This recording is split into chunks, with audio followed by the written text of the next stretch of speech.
नमस्कार. आज आपण बघणार आहे फार्माथेरॅपॅटिकमधील first practical SOP note for hypertension. Aim काय आहे? To prepare and discuss the SOP note for the given case of hypertension. त्याच्या अगोदर केस सॉल्व्ह करायच्या अगोदर आपल्याला हायपरटेन्शन म्हणजे काय माहिती पाहिजे.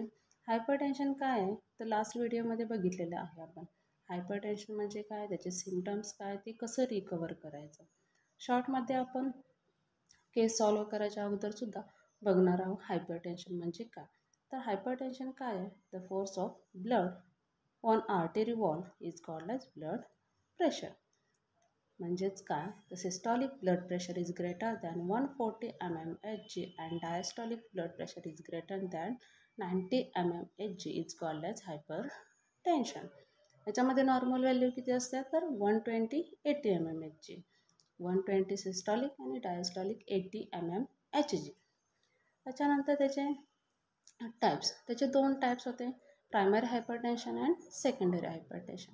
Primary hypertension it is also called as essential hypertension and secondary hypertension is cause is known.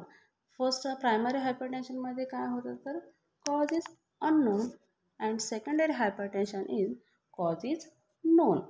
Primary हायपरटेन्शनमध्ये कॉज अननोन का तर ते एज असू शकते, स्ट्रेस असू शकते, लाईफस्टाईल असू शकते, त्याच्यामुळं रिस्क फॅक्टर ते असू शकतात. आणि सेकंडरी म्हणजे काय तर किडनी रिलेटेड असू शकते, एंडोक्राइन डिसीज रिलेटेड, हे आपण बघितले होतं. त्याच्यानंतर नेक्स्ट आपण बघतोय हे risk factor.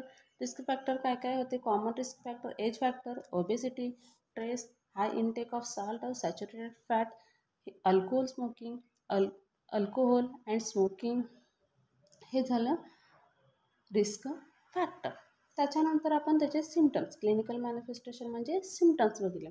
Difficulty in breathing, severe headache, fainting, dizziness, blur vision, nausea and vomiting, हे सगळे सिम्पटम्स आपण बघितले होतं.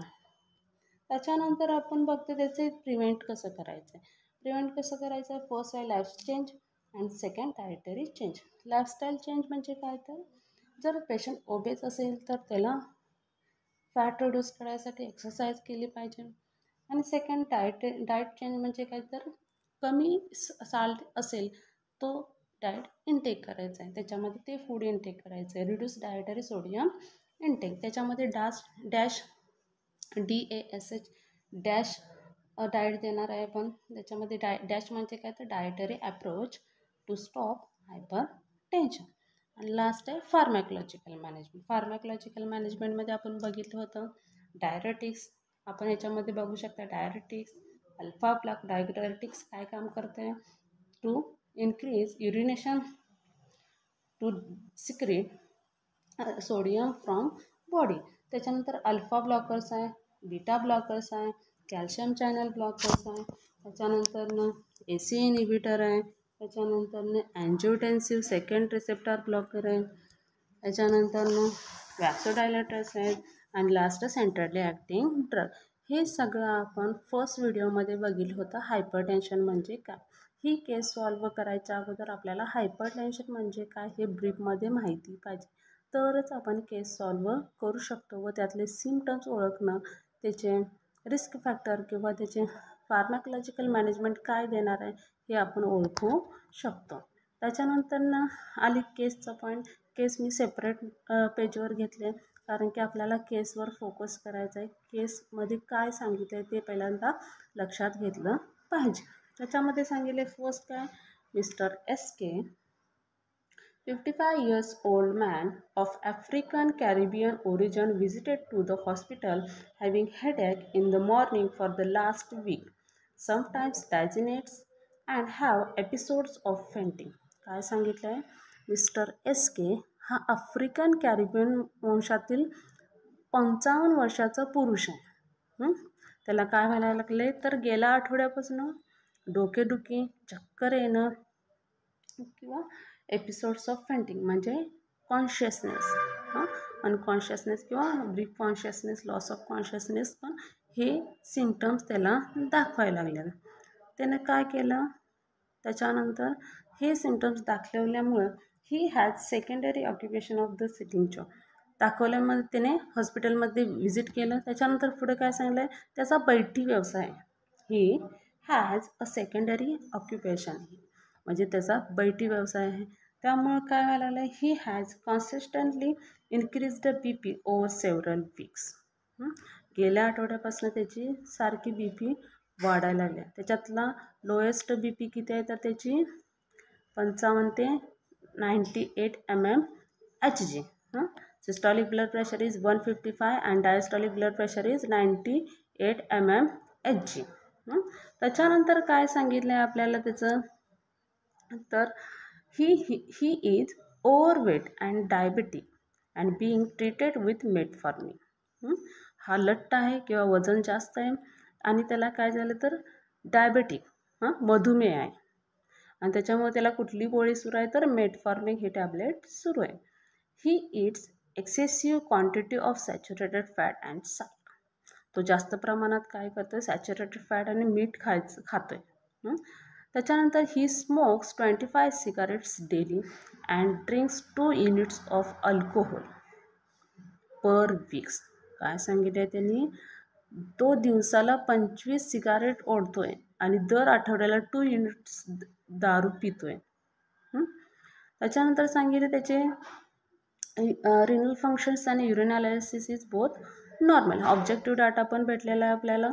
आणि त्याच्यानंतर आपल्याला भेटलं आहे त्याचे रिस्क फॅक्टर काय, तर सिगारेट स्मोकिंग एक आहे, त्याच्यानंतर अल्कोहोल कन्झम्पशन आहे, त्याच्यानंतर अजून काय आहे तर त्याचा बैठी व्यवसाय सिटिंग, हे पण रिस्क फॅक्टरच असू शकते. त्याच्यानंतर आपण सॉल्व केलेली केस बघूया. ही सॉल्व केलेली केस ही खालीलप्रमाणे.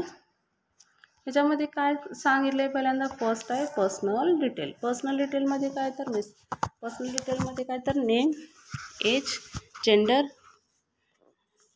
आणि वेट. याच्यामध्ये आपल्या केसमध्ये आपल्याला काय काय भेटलं आहे तर नाव मिस्टर SK, एज भेटलं आहे त्याचं 55 years ओल्ड आणि जेंडर काय तर मेल. हे सेपरेट लिहिलं तरी चालेल.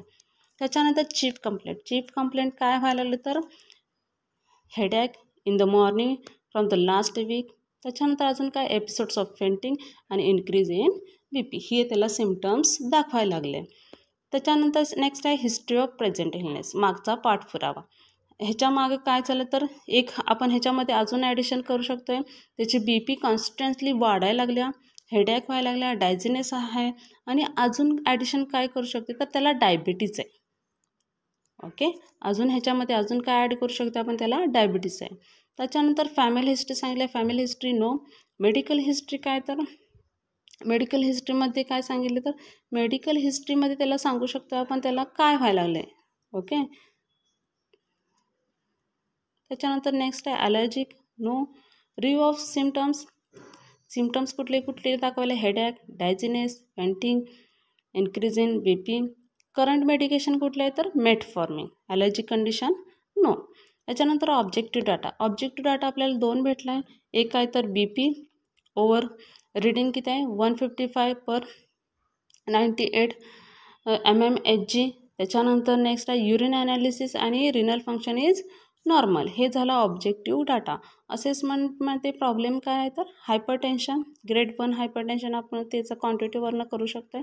आणि डिफरन्शियल डायग्नोसिसमध्ये काय तर डायबिटीज, हायपरलिपिडेमिया, CHF, अँजायना पेक्टोरिस. हे का सांगितलं आहे आपण तर त्याला डायबिटीज ऑलरेडी आहेच. हायपरलिपिडेमिया का तर त्याचं ओव्हरवेट आहे, त्यामुळे हायपरलिपिडेम होण्याची शक्यता असू शकते. त्याच्यानंतर CHF का कंजेस्टिव्ह हार्ट फेल्युअर का सांगितलं आहे तर BP कंटिन्युअसली इन्क्रीज होत असेल तर त्याच्यामुळं पण होऊ शकते हार्ट फेल्युअर, कंजेस्टिव्ह हार्ट फेल्युअर आणि अँजायना पेक्टोरिस, चेस्ट पेन पण होण्याची शक्यता असू शकते त्याच्यामध्ये. नेक्स्ट आपण देतो प्लॅनमध्ये फार्माकोलॉजिकल मॅनेजमेंट आणि नॉन फार्माकोलॉजिकल मॅनेजमेंट. फर्स्ट आहे फार्माकोलॉजिकल मॅनेजमेंटमध्ये आपण ड्रग घेतला आहे कॅप्टोप्रिल, AC इनिबिटरमधला क्लास ऑफ तो 50 mg. त्याच्यानंतर नेक्स्ट आहे नॉन फार्माकोलॉजिकल मॅनेजमेंट म्हणजे पेशंट एज्युकेशन, म्हणजे फिजिकल स्टेट, एक्सरसाइज, डाएट देणार आहे. ही आपण ओव्हरऑल सॉल्व केलेली केस. आणि last conclusion SOP note for hypertension patient was understand and prepared. आणि हे लास्ट जे आहेत ते सॉल्व केलेले क्वेश्चन. अशाप्रमाणे आपण SOP note of hypertension solve केलेले. Okay, thank you.